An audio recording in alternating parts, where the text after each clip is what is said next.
বাঁধাকপি পাতা সেদ্ধ করে, আলু সেদ্ধ করে, তারপরে কাঁচা লঙ্কা, পেঁয়াজ, রসুন, আদা সব কুচিয়ে দিয়ে মেখে তারপরে বড়া করেছি।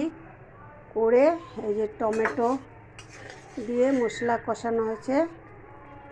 তারপরে এই কালার কাঁচা লঙ্কা দিয়ে করছি, লবণ স্বাদ মতো, একটু হলুদ দিয়ে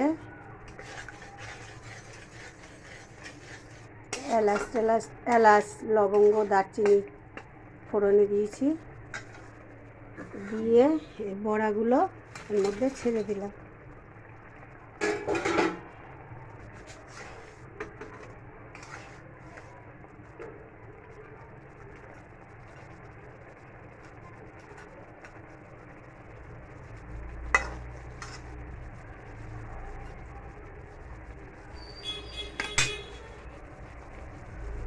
লাস্টে একটু টক দই দিয়ে দিলাম।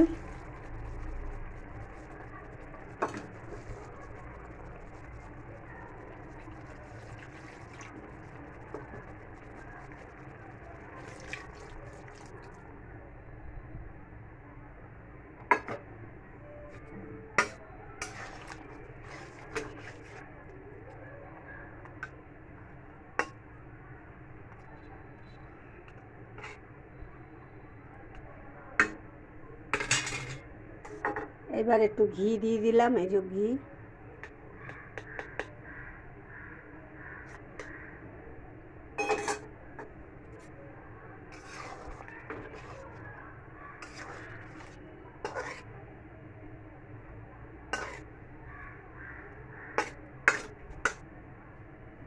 এরকম করে খেয়ে দেখবেন, যদি ভালো লেগে থাকে লাইক শেয়ার কমেন্ট করে জানাবেন। আর জিয়ার রান্নাঘরের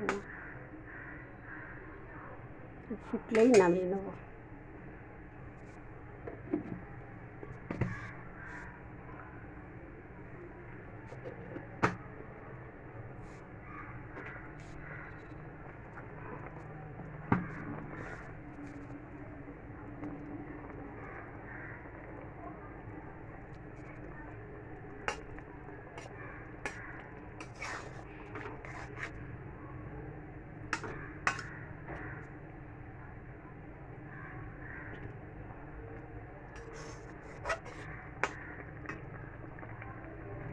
ফুটে গেছে, এবার নামিয়ে নেব।